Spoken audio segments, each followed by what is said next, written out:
नमस्कार, मैं हूं सूबेदार कुमार यादव और आप देख रहे हैं YouTube channel the hall news. आइए देखते हैं एक नजर खबरों पर। रातों रात मंदिर ने खुद ही बदल दी थी अपनी दिशा।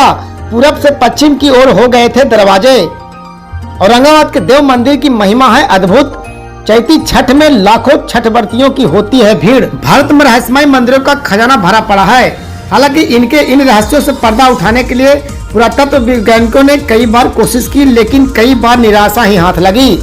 फिर बात चाहे बक्सर में बात करती हुई मूर्तियों के मंदिर की हो या फिर उड़ीसा में गर्म तापमान के बीच भी ऐसी जैसे वातावरण वाले शिव मंदिर की हो, इनके रहस्य आज भी रहस्य ही है। ऐसा ही एक और रहस्यमय मंदिर है बिहार के औरंगाबाद जिले की। इसकी महिमा अद्भुत है। इस मंदिर के बारे में कहा जाता है कि इसने खुद ही अपनी दिशा बदल दी थी। आइए इसके बारे में विस्तार से जानते हैं। औरंगाबाद जिले के एक देव नाम का स्थान है। यह रहस्यमय मंदिर भी इसी स्थान पर स्थापित है। यह सूर्य देवता का मंदिर है और देव नामक जगह पर है, तो इसलिए इसे देव सूर्य मंदिर के नाम से जाना जाता है। मंदिर के बारे में कहा जाता है कि इसका निर्माण 6ठी या 8वीं सदी के बीच हुआ होगा। मंदिर की नक्काशी बेजोड़ है। यही वजह है कि स्थानीय निवासी इस मंदिर को त्रेता और द्वापर युग के बीच का मंदिर बताते हैं। कथा मिलती है कि एक बार औरंगजेब मंदिरों को तोड़ता हुआ औरंगाबाद के देव पहुंचा। वह मंदिर पर आक्रमण करने वाला ही था कि वहां के पुजारियों ने उसे काफी अनुरोध किया कि वह मंदिर को न तोड़े। कहते हैं कि पहले तो औरंगजेब किसी की कीमत पर राजी नहीं हुआ, लेकिन बार बार लोगों से अनुरोध को सुनकर उसने कहा कि यदि सच में तुम्हारे भगवान है और इनमें कोई शक्ति है तो मंदिर का प्रवेश द्वार पश्चिम दिशा में हो जाए। यदि ऐसा हो गया तो मैं मंदिर नहीं तोड़ूंगा। स्थानीय निवासी बताते हैं कि औरंगजेब पुजारियों को मंदिर में प्रवेश द्वार की दिशा बदलने की बात कहकर अगली सुबह तक वह वक्त देकर वहां से चला गया था। लेकिन इसके बाद पुजारीगण काफी परेशान हुए और वह रात भर सूर्य देव से प्रार्थना करते रहे कि वह उनके वचन की लाज रखें। कहते हैं कि इसके बाद जब पुजारीगण अगली सुबह पूजा के लिए मंदिर पहुंचे तो उन्होंने देखा कि मंदिर का प्रवेश द्वार तो दूसरी दिशा में हो गया है। तब से देव सूर्य मंदिर का मुख्य द्वार पश्चिम दिशा में ही है। देव सूर्य मंदिर के बारे में कहा जाता है कि यहाँ सदियों में भक्त जन आते हैं और मांगी मुरादें पूरी पाकर ही जाते हैं। यहाँ मन्नत पूरी होने के बाद भक्त सूर्य देव को अर्घ्य देने आते हैं। स्थानीय निवासी बताते हैं कि भारत के कोने कोने से लोग यहाँ प्रभाकर देव की आराधना करते हैं और मुरादों को झोली भरकर ले जाते हैं। कहा जाता है कि सतयुग में इक्ष्वाकु के पुत्र राजा एलजो की कुष्ठ रोग से पीड़ित थे।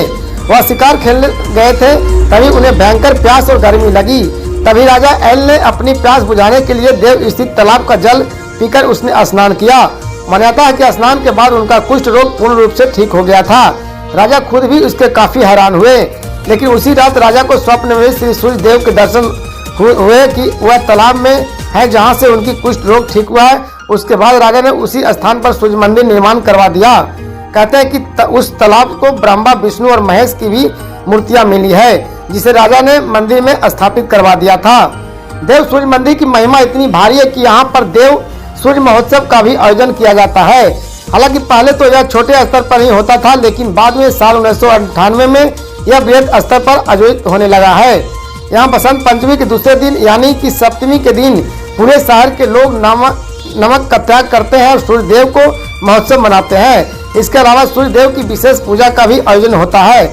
इसमें शामिल होने के लिए देश से कोने कोने के कलाकार के साथ अन्य लोग भी पहुंच। बिहार के औरंगाबाद को सूर्य नगरी के नाम से भी जाना जाता है, जिसकी वजह है कि अनूठा देव सूर्य मंदिर भारत में हिंदुओं का भी यह पहला मंदिर है। इसका मुख्य द्वार पश्चिम दिशा में है। पश्चिमाभिमुखी मुख्य देव सूर्य की मंदिर को दैवत माना जाता है।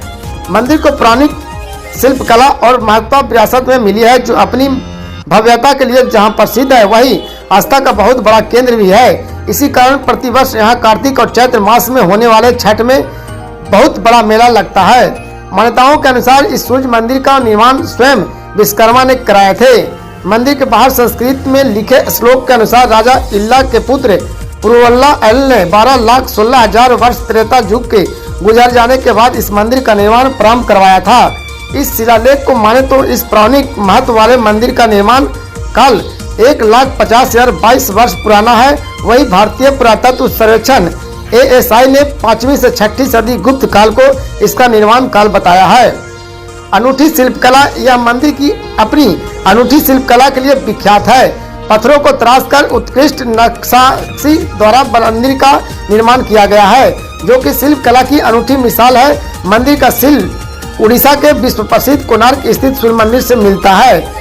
यह मंदिर 2 भागों में बना हुआ है। पहला भाग गर्भगृह, जिसके ऊपर कमल के आकार का शिखर है और उसके ऊपर सोने का कलश है। दूसरा भाग मुख्य मंडप है, जिसके ऊपर एक पिरामिडनुमा छत और छत के सहारा देने के लिए नक्काशीदार पत्थरों का स्तंभ बना है। मंदिर के प्रांगण में 7 रथों से सूर्य की उत्कृष्ट प्रस्तुत मूर्तियां अपने तीनों स्वरूप उदयांचल, मध्यांचल और अस्तांचल के रूप में विद्यमान है। इन्हें कुछ लोग सृष्टि के तीनों रचनाकार ब्रह्मा, विष्णु और महेश भी कहते हैं। औरंगजेब से जुड़ी किंवदंतियों भी महत्वपूर्ण है। किंवदंतियों के अनुसार मुई दीन मोहम्मद, जिसे आलमगीर या औरंगजेब के नाम से जाना जाता था, वे द्वारा पूरे भारत मंदिर तोड़ते हुए आए थे और इसी दौरान उन्होंने परीक्षा लिया था। बात करूं तालाब की, तो तालाब की है खरा पानी। यहाँ पर तालाब भी है। एक तालाब को लोग सूर्य कुंड कहते हैं। इस तालाब का संबंध समुद्र से बताया गया है। शायद इसलिए इस देवनागरी के करीब 3 किलोमीटर दूर पर कुएं और तालाब का पानी खरा है। मंदिर के साथ लगते तालाब के बारे में बताया जाता है कि उत्तर प्रदेश के प्रयागराज के निर्वासित राजा एल को यहाँ स्नान करने के कुष्ठ जैसे असाध रोग से मुक्ति मिली थी। तालाब में ही कुछ मूर्तियां मिली थी, जिसके राजा ने मंदिर में बनवाकर उसके त्रिदेव स्वरूप आदित्य भगवान को स्थापित कर दिया था। रिपोर्ट प्रधान संपादक सूबेदार कुमार यादव की।